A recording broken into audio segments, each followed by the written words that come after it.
الحمد لله رب العالمين الرحمن الرحيم مالك يوم الدين إياك نعبد وإياك نستعين اهدنا الصراط المستقيم صراط الذين أنعمت عليهم غير المغضوب عليهم ولا الضالين.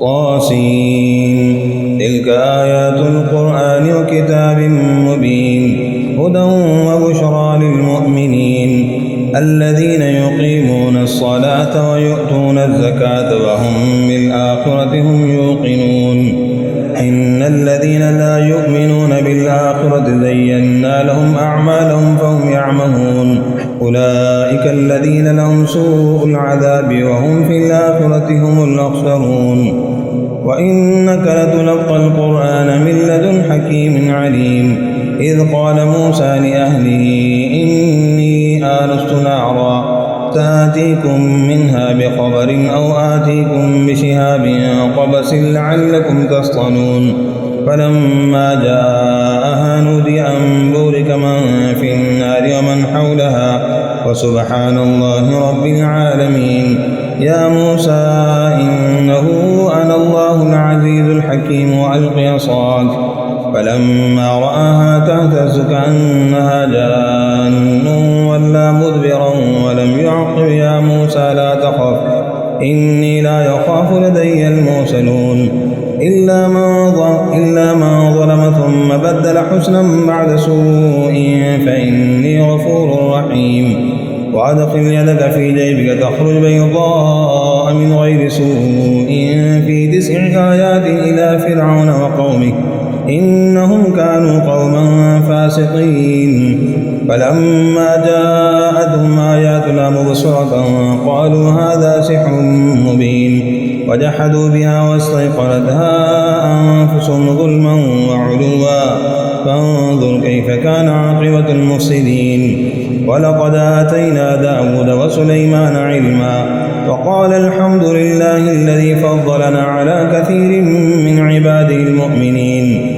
وورث سليمان داود وقال يا أيها الناس علمنا منطق الطير وأوتينا من كل شيء إن هذا لهو الفضل المبين وحشر لسليمان جنوده من الجن والإنس والطير فهم يوزعون حتى إذا أتوا على واد النمل قالت نملة يا أيها النمل ادخلوا مساكنكم لا يحطمنكم سليمان وجنوده وهم لا يشعرون فتبسم ضاحكا من قولها وقال رب أوزعني أن أشكر نعمتك التي أنعمت علي وعلى والدي وأن أعمل صالحا ترضاه وأدخلني برحمتك في عبادك الصالحين وتفقد الطير فقال ما لي لا أرى الهدهد أم كان من الغائبين لأعذبنه عذابا شديدا أو لأذبحنه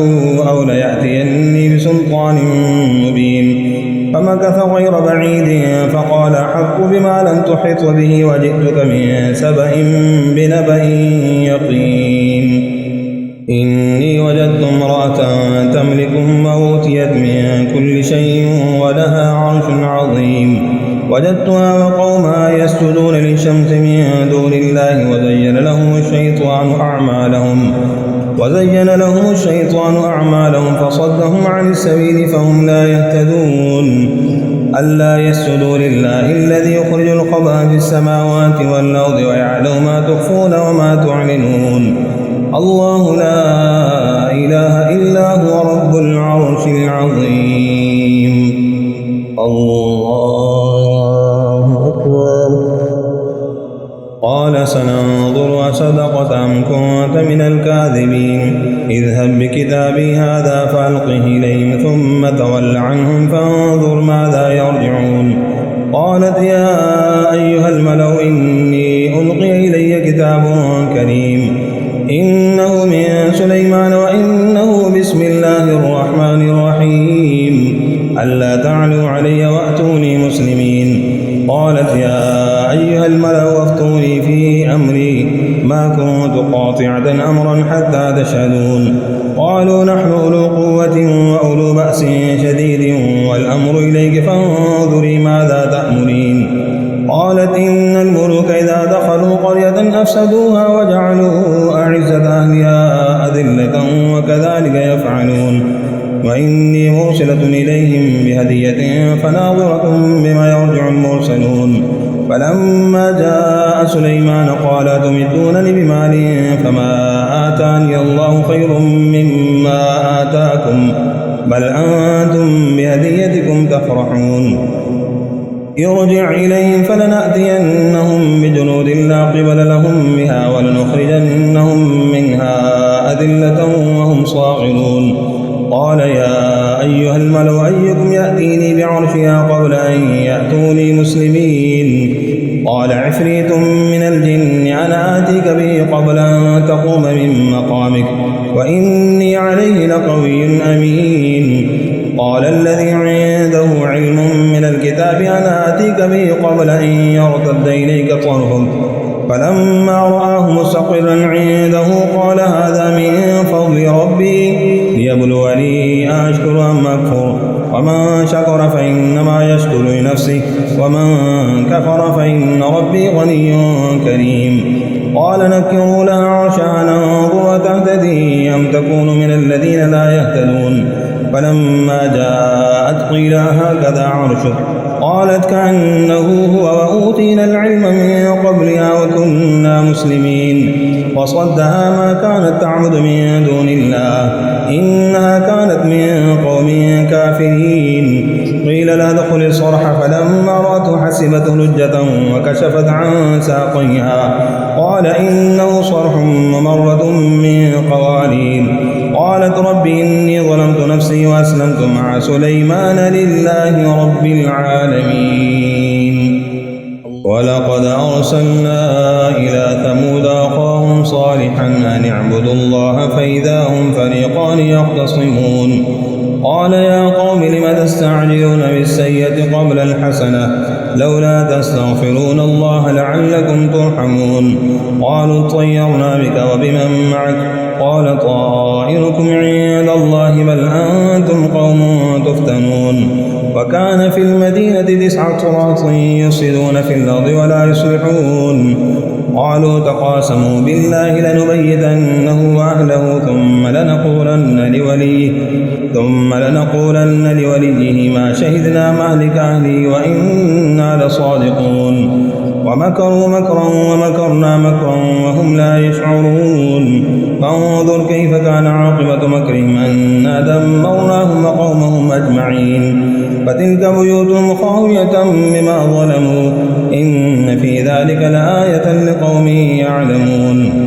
وأنجينا الذين آمنوا وكانوا يتقون. ولوطا إذ قال لقومه أتأتون الفاحشة وأنتم تبصرون أئنكم لتأتون الرجال شهوة من دون النساء بل أنتم قوم تجهلون. فما كان جواب قومه إلا أن قالوا أخرجوا آل لوط من قريتكم إنهم أناس يتطهرون. فأنجيناه وأهله إلا امرأته قدرناها من الغابرين وأمطرنا عليهم مطرا فساء مطر المنذرين. قل الحمد لله وسلام على عباده الذين اصطفى الله خير أما يشركون.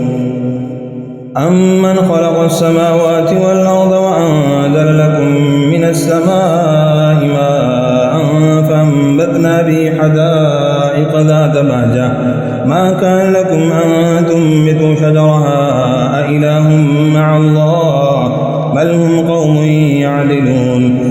أما جعل الأرض قرارا وجعل خلالها أنهارا وجعل لها رواسي وجعل بين البحرين حاجزا أإله مع الله بل أكثرهم لا يعلمون. أمن يجيب المضطر إذا دعاه ويكشف السوء ويجعلكم خلفاء الأرض أإله مع الله قليلا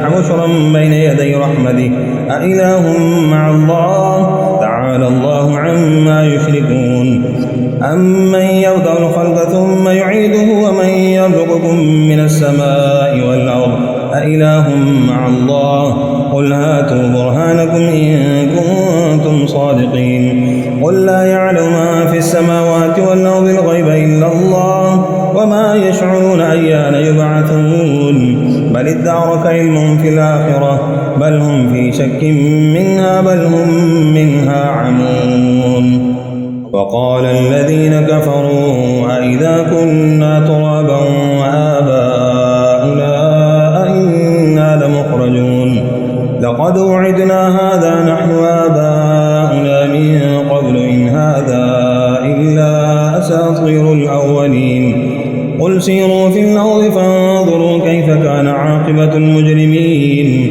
ولا تحزن عليهم ولا تكن في ضيق مما يمكرون ويقولون متى هذا الوعد إن كنتم صادقين قل عسى أن يكون ردف لكم بعض الذي تستعجلون وإن ربك لذو فضل على الناس ولكن أكثرهم لا يشكرون وإن ربك ليعلم ما تكن صدورهم وما يعلنون وما من غائبة في السماء والأرض إلا في كتاب مبين إن هذا القرآن يقص على بني إسرائيل أكثر الذي هم فيه يختلفون وإنه لهدى ورحمة للمؤمنين إن ربك يقضي بينهم بحكمه وهو العزيز العليم فتوكل على الله إنك على الحق المبين إنك لا تسمع الموتى ولا تسمع صم الدعاء إذا ولوا مدبرين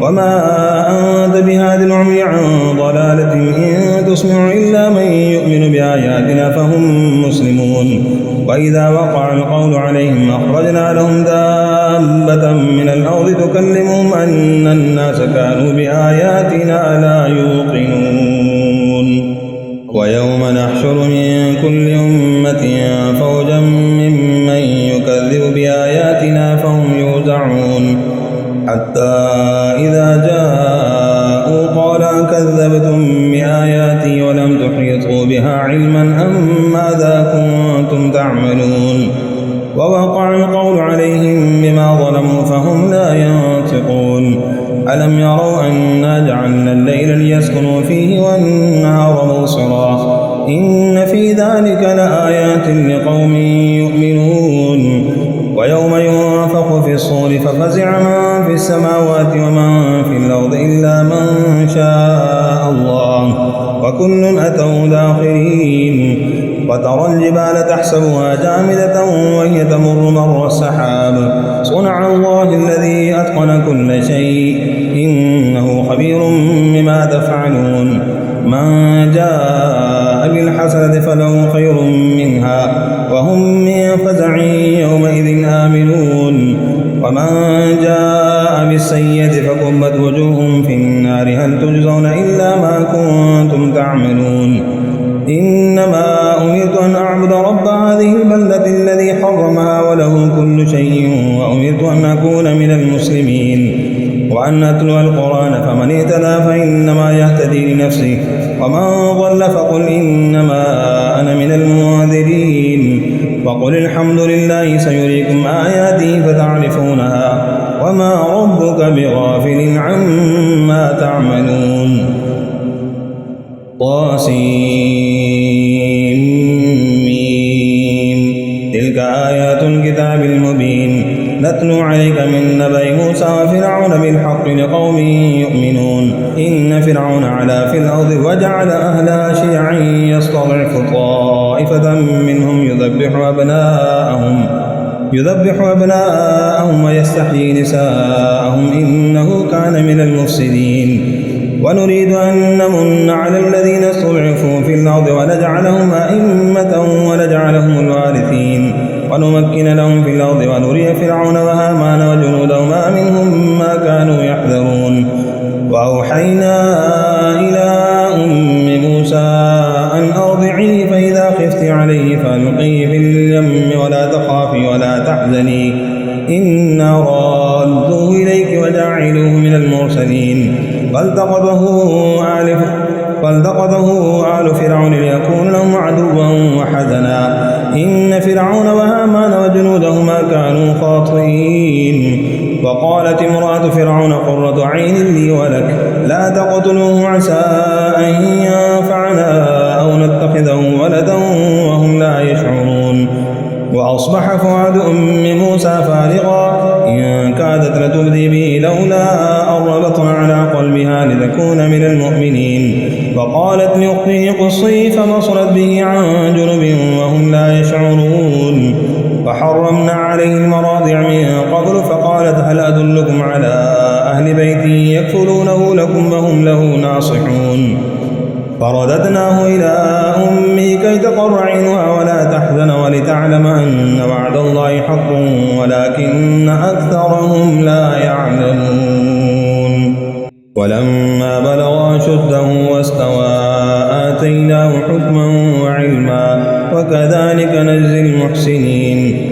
ودخل المدينة على حين غفلة من أهلها فوجد فيها رجلين يقتتلان هذا من شيعته وهذا من عدوه فاستغاثه الذي من شيعته على الذي من عدوه فوكزه موسى فقضى عليه قال هذا من عمل الشيطان إنه عدو مضل مبين.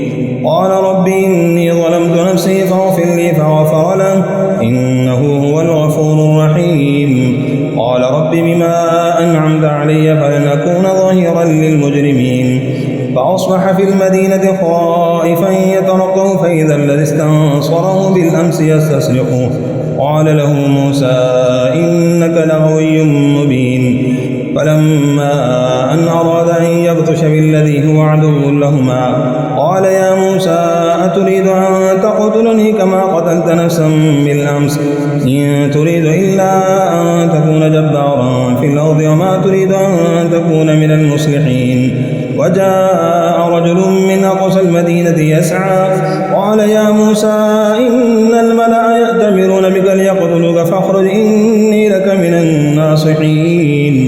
فخرج منها خائفا يترقب قال رب نجني من القوم الظالمين. ولما توجه تلقاء مدين قال عسى ربي أن يهديني سواء السبيل. ولما ورد ماء مدين وجد عليه أمة من الناس يسقون ووجد من دونهم امرأتين تزودان قال ما خطبكما قالتا لا نسقي حتى يصدر الرعاء وأبونا شيخ كبير. فسقى لهما ثم تولى إلى الظل فقال رب إني لما أنزلت إلي من خير فقير. فجاءته إحداهما تمشي على استحياء قالت إن أبي يدعوك ليجزيك أجر ما سقيت لنا. فلما جاءه وقص عليه القصص قال لا تخف نجوت من القوم الظالمين. قالت إحداهما يا أبت استأجره إن خير من استأجرت القوي الأمين. قال إني أريد أن أنكحك إحدى ابنتي هاتين على أن تأجرني 8 حجج فإن أتممت 10 فمن عندك وما أريد أن أشق عليك ستجدني إن شاء الله من الصالحين. قال ذلك بيني وبينك أيما الأجلين قضيت فلا عدوان علي والله على ما نقول وكيل. فلما قضى موسى الأجل وسار بأهله آنس من جانب الطور نارا قال لأهلهم امكثوا إني آنست نارا لعلي آتيكم منها بخبر أو جذوة من النار لعلكم تصطلون. فلما أتاها نودي من شاطئ الوادي الأيمن في البقعة المباركة من الشجرة أن يا موسى إني أنا الله رب العالمين وأن ألق عصاك. فلما رآها تهتز كأنها جان ولا مدبرا ولم يعقب يا موسى أقبل ولا تخف إنك من الآمنين. اسلك يدك في جيبك تخرج بيضاء من غير سوء واضمم إليك جناحك من الرهب فذلك برهانان من ربك إلى فرعون وملئه إنهم كانوا قوما فاسقين قال رب إني قتلت منهم نفسا فأخاف أن يقتلون وأخي هارون هو أفصح مني لسانا فأرسله معي يرد أن يصدقني إني أخاف أن يكذبون قال سنشد عضدك بأخيك ونجعل لكما سلطانا فلا يصلون إليكما بآياتنا أنتما ومن اتبعكما الغالبون فلما جاءهم موسى بآياتنا بينات قالوا ما هذا إلا سحر مفترى وما سمعنا بهذا في آبائنا الأولين وقال موسى ربي أعلم بمن جاء بالهدى من عنده ومن تكون له عاقبة الدار إنه لا يفلح الظالمون وقال فرعون يا أيها الملأ ما علمت لكم من إله غيري فأوقد لي يا هامان على الطين فاجعل لي صرحا لعلي أطلع إلى إله موسى وإني لأظنه من الكاذبين واستكبر هو وجنوده في الأرض بغير الحق وظنوا أنهم إلينا لا يرجعون فأخذناه وجنوده فنبذناهم في اليم فانظر كيف كان عاقبة الظالمين وجعلناهم أئمة يدعون إلى النار ويوم القيامة لا ينصرون وأتبعناهم في هذه الدنيا لعنة ويوم القيامة هم من المقبوحين ولقد آتينا موسى الكتاب من بعد ما أهلكنا القرون الأولى بصائر للناس وهدى ورحمة لعلهم يتذكرون وما كنت بجانب الغرب إذ قضينا إلى موسى الأمر وما كنت من الشاهدين ولكننا أنشأنا قرونا فتطاول عليهم العمر وما كنت ثاويا في أهل مدين تتلو عليهم آياتنا ولكننا كنا مرسلين وما كنت بجانب الطور إذ نادينا ولكن رحمة من ربك لتنذر قوما ما أتاهم من نذير من قبلك لعلهم يتذكرون ولولا أن تصيبهم مصيبة بما قدمت أيديهم فيقولوا ربنا لولا أرسلت إلينا رسولا فنتبع آياتك ونكون من المؤمنين فلما جاءهم الحق من عندنا قالوا لولا أوتي مثل ما أوتي موسى أولم يكفروا بما أوتي موسى من قبل قالوا سحران تظاهرا وقالوا إنا بكل كافرون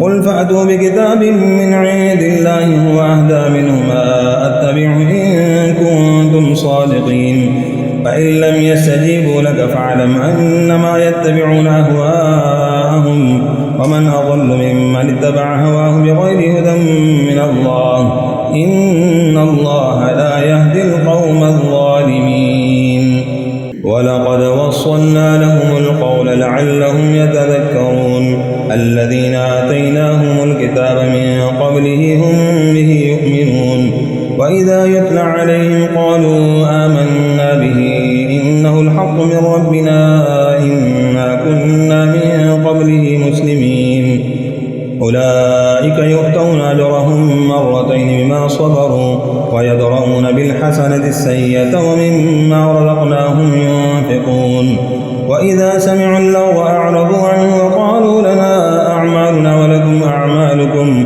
سلام عليكم لا نبتغي الجاهلين إنك لا تهدي من أحببت ولكن الله يهدي من يشاء وهو أعلم بالمهتدين وقالوا إن نتبع الهدى معك نتخطف من أرضنا أولم نمكن لهم حرما آمنا يجبى إليه ثمرات كل شيء رزقا من لدنا ولكن أكثرهم لا يعلمون وكم أهلكنا من قرية بطلت معيشتها فتلك مساكنهم لم تسكن من بعدهم إلا قليلا وكنا نحن الوارثين وما كان ربك مهلك القرى حتى يبعث في أمها رسولا يتلو عليهم آياتنا وما كنا مهلك القرى إلا وأهلها ظالمون وما أوتيتم من شيء فمتاع الحياة الدنيا وزينتها وما عند الله خير وأبقى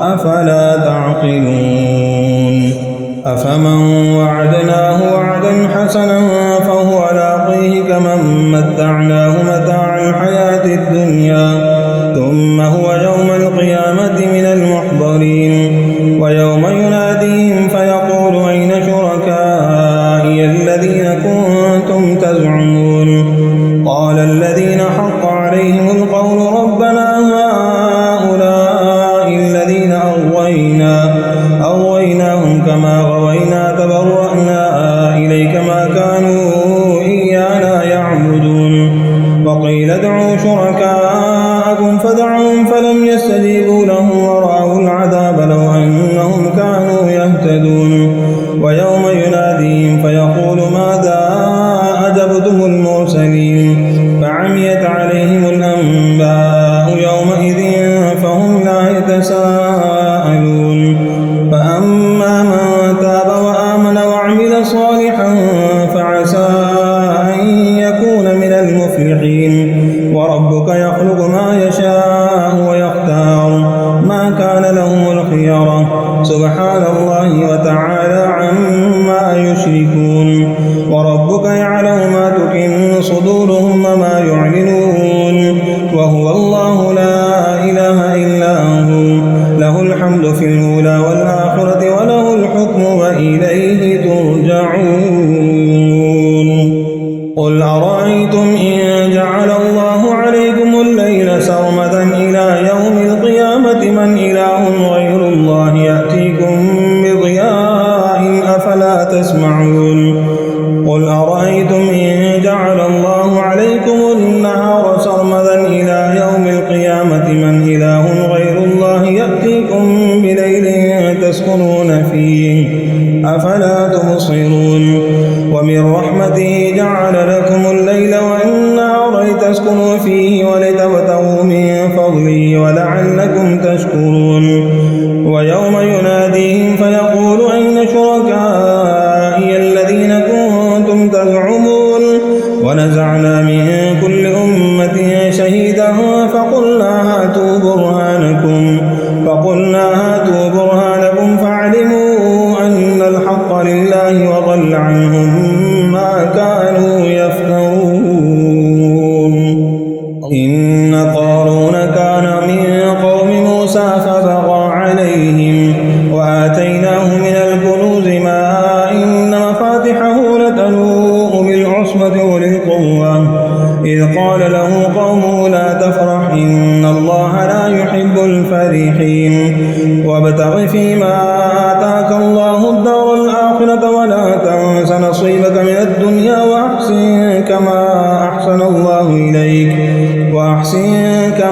أحسن الله إليك ولا تبغ الفساد في الأرض إن الله لا يحب المفسدين قال إنما أوتيته على علم عندي أولم يعلم أن الله قد أهلك من قبله من القرون من هو أشد منه قوة وأكثر جمعا ولا يسأل عن ذنوبهم المجرمون فخرج على قومه في زينته قال الذين يريدون الحياة الدنيا يا ليت لنا مثل ما أوتي قارون إنه لذو حظ عظيم وقال الذين أوتوا العلم ويلكم ثواب الله خير لمن آمن وعمل صالحا ولا يلقاها إلا الصابرون فخسفنا به وبداره الأرض فما كان له من فئة ينصرونه من دون الله وما كان من المنتصرين وأصبح الذين تمنوا مكانه بالأمس يقولون ويكأن الله يبسط الرزق لمن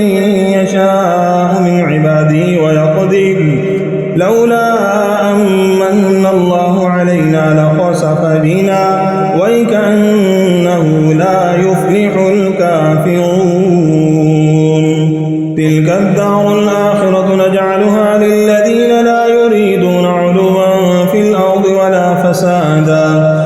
والعاقبة للمتقين. من جاء بالحسنة فله خير منها ومن جاء بالسيئة فلا يجزى الذين عملوا السيئات إلا ما كانوا يعملون. إن الذي فرض عليك القرآن لرادك إلى معاد قل ربي أعلم من جاء بالهدى ومن هو في ضلال مبين. وما كنت ترجو أن يلقى إليك الكتاب إلا رحمة من ربك فلا تكونن ظهيرا للكافرين ولا يصدنك عن آيات الله بعد إذ أنزلت إليك وادع إلى ربك ولا تكونن من المشركين. ولا تدع مع الله إلها آخر لا إله إلا هو كل شيء هالك إلا وجهه له الحكم وإليه ترجعون. ألف لام ميم.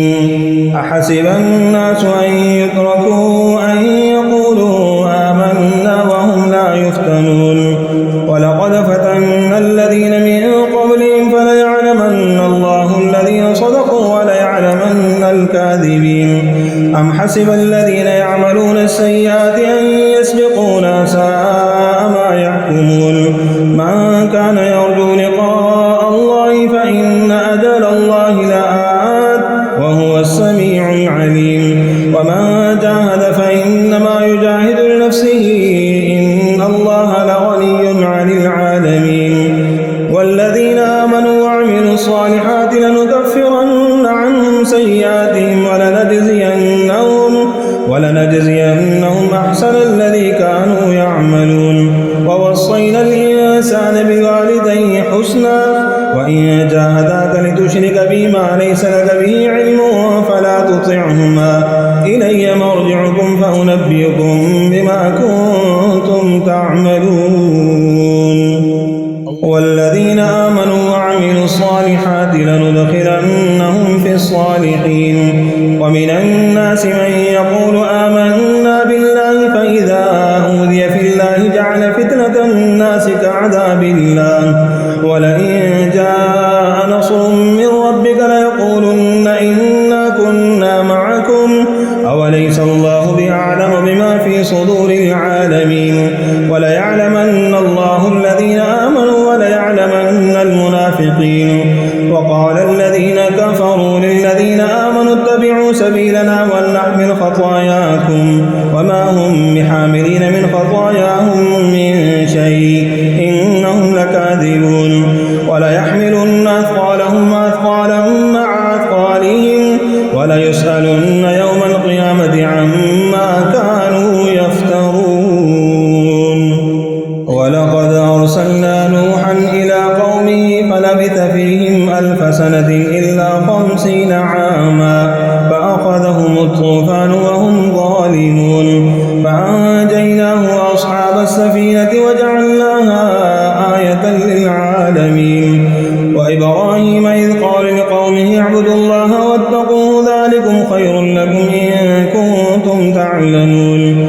إنما تعبدون من دون الله أوثانا وتخلقون إفكا إن الذين تعبدون من دون الله لا يملكون لكم رزقا فابتغوا عند الله الرزق واعبدوه واشكروا له إليه ترجعون. وإن تكذبوا فقد كذب من قبلكم وما على الرسول إلا البلاغ المبين. أولم يروا كيف يبدئ الله الخلق ثم يعيده إن ذلك على الله يسير. قل سيروا في الأرض فانظروا كيف بدأ الخلق ثم الله ينشئ النشأة الآخرة إن الله على كل شيء قدير. يعذب من يشاء ويرحم من يشاء وإليه تقلبون. وما أنتم بمعجزين في الأرض ولا في السماء وما لكم من دون الله من ولي ولا نصير. والذين كفروا بآيات الله ولقائه أولئك يئسوا من رحمته رحمتي أولئك يئسوا من رحمتي وأولئك لهم عذاب أليم. فما كان جواب قومه إلا أن قالوا اقتلوه أو حرقوه فأنجاه الله من النار إن في ذلك لآيات لقوم يؤمنون. وقال إنما اتخذتم من دون الله أوثانا مودة بينكم في الحياة الدنيا ثم يوم القيامة يكفر بعضكم ببعض ويلعن بعضكم بعضا ومأواكم النار وما لكم من ناصرين. فآمن له لوط وقال إني مهاجر إلى ربي إنه هو العزيز الحكيم. ووهبنا له إسحاق ويعقوب وجعلنا في ذريته النبوة والكتاب وآتيناه أجره في الدنيا وإنه في الآخرة لمن الصالحين. ولوطا إذ قال لقومه إنكم لتأتون الفاحشة ما سبقكم بها من أحد من العالمين أئنكم لتأتون الرجال وتقطعون السبيل وتأتون في ناديكم المنكر. فما كان جواب قومه إلا أن قالوا ائتنا بعذاب الله إن كنت من الصادقين. قال رب انصرني على القوم المفسدين. ولما جاءت رسلنا إبراهيم بالبشرى قالوا إنا مهلكو أهل هذه القرية إن أهلها كانوا ظالمين. قال إن فيها لوطا قالوا نحن أعلم بما فيها لننجينه وأهله إلا امرأته كانت من الغابرين. ولما أن جاءت رسلنا لوطا سيء بهم وضاق بهم ذرعا وقالوا لا تخف ولا تحزن إنا منجوك وأهلك إلا امرأتك كانت من الغابرين. إنا منزلون على أهل هذه القرية رجزا من السماء بما كانوا يفسقون. ولقد تركنا منها آية بينة لقوم يعقلون. وإلى مدين أخاهم شعيبا فقال يا قوم اعبدوا الله وارجوا اليوم الآخر ولا تعثوا في الأرض مفسدين. فكذبوه فأخذتهم الرجفة فأصبحوا في دارهم جاثمين. وعادا وثمود وقد تبين لكم من مساكنهم وزين لهم الشيطان أعمالهم فصدهم عن السبيل وكانوا مستبصرين.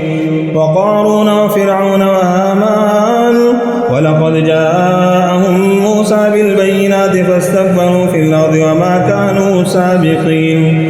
فكلا أخذنا بذنبه فمنهم من أرسلنا عليه حاصبا ومنهم من أخذته صيحة ومنهم من خسفنا به الأرض ومنهم من أغرقنا. وما كان الله ليظلمهم ولكن كانوا أنفسهم يظلمون. مثل الذين اتخذوا من دون الله أولياء كمثل العنكبوت اتخذت بيتا وإن أوهن البيوت لبيت العنكبوت لو كانوا يعلمون. إن الله يعلم ما يدعون من دونه من شيء وهو العزيز الحكيم. وتلك الأمثال نضربها للناس وما يعقلها إلا العالمون. خلق الله السماوات والأرض بالحق إن في ذلك لآية للمؤمنين. الحمد لله رب العالمين الرحمن الرحيم مالك يوم الدين إياك نعبد وإياك نستعين اهدنا الصراط المستقيم صراط الذين أنعمت عليهم غير المغضوب عليهم ولا الضالين.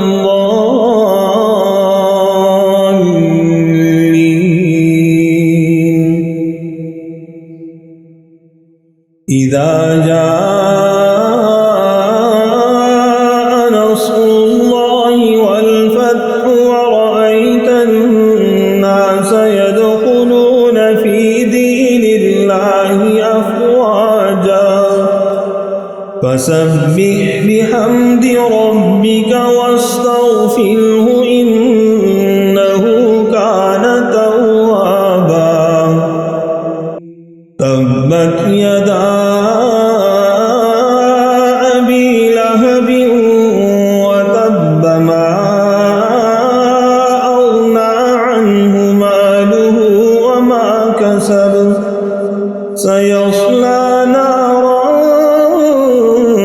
ذات لهب وامرأته حمالة الحطب في جيدها حبل من مسد قل هو الله أحد الله الصمد لم